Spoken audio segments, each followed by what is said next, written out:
বিসমিল্লাহির রহমানির রহিম। আসসালামু আলাইকুম। কেমন আছেন সবাই?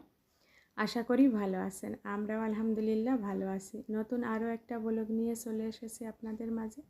আশা করি আজ ব্লগটাও আপনাদের অনেক অনেক ভালো লাগবে। আর ভালো লাগলে অবশ্যই লাইক কমেন্ট শেয়ার করবেন। বেশি ভালো লাগলে চ্যানেলটিকে সাবস্ক্রাইব করবেন, অল বাটন প্রেস করবেন, লাইক দিবেন। আজ হচ্ছে মঙ্গলবার সকাল থেকেই ব্লগটা স্টার্ট করেছি।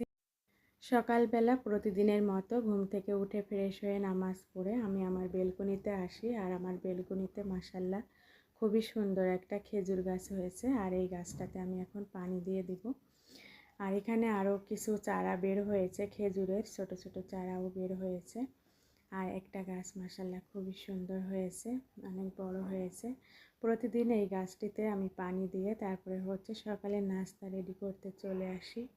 এখন কিচেনে এসে অফ ক্যামেরায় আটা সিদ্ধ করে রুটিগুলা বানিয়ে নিয়েছি। এ পর্যায়ে এখন রুটিগুলো আমি সেঁকে নিব। প্রতিদিনের মতো সকাল থেকে যেভাবে কাজ করি আজও সেভাবে কাজ শুরু করেছি। এখন হচ্ছে রুটিগুলা ছেঁকে নাস্তাটা রেডি করে নিয়েছি। এটা ছিল তানভীরের বাবার নাস্তা। আজ আমি সুজিও করেছিলাম, সুজি, ডিম পোস্ট আর হচ্ছে পরোটা করে নিয়েছি, আর কিছু আমও কেটে নিয়েছি।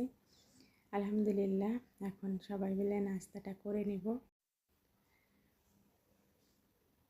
আর আমগুলা মাশাআল্লাহ খুবই টেস্টি ছিল। আমার আগের ভিডিওতে শেয়ার করেছিলাম আমরুপালি আম। আর এই আমরুপালি আম খেতেও ভীষণ টেস্টি হয় মাশাআল্লাহ, দেখতেও খুব সুন্দর।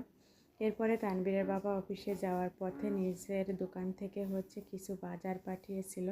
যেহেতু মাসের শেষের দিকে অনেক কিছুই শেষ হয়ে যায়, তাই হচ্ছে যেগুলা শেষ হয়ে গিয়েছিল সেগুলা হচ্ছে পাঠিয়ে দিয়েছে। এখানে তেল, তারপরে হুইল পাউডার, দুধ, এক প্যাকেট আটা, এগুলাকে গুছিয়ে রেখে ঘরটর গুছিয়ে নিয়ে তারপরে এখন হচ্ছে দুপুর 12:30 বেজে গিয়েছে।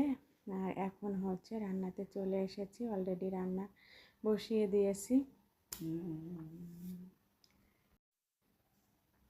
আজ দুপুরে হচ্ছে ট্যাংরা মাছ ভুনা করব টমেটো দিয়ে, আর ঢেঁড়স ভাজি করব, আর ছেলের জন্য ডিমের কোরমা করব, পোলাও করব। আর এদিক দিয়ে ভাতও বসিয়ে দিয়েছি।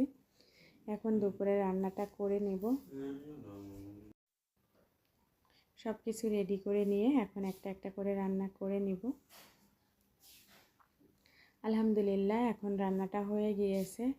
এখানে ট্যাংরা মাছের ভুনা করে নিয়েছি টমেটো দিয়ে, আর ঢেঁড়স ভাজিটাও করে নিয়েছি। এরপরে হচ্ছে গোসল নামাজ শেষ করে দুপুরের খাবারটা খেয়ে নেব। আর এটা ছিল হচ্ছে বিকালবেলা। আমার ছেলেও ঘুম থেকে উঠে পড়েছে, আর ওর জন্য আমি নাস্তা রেডি করেছি বিকাল আর রাতের খাবারও।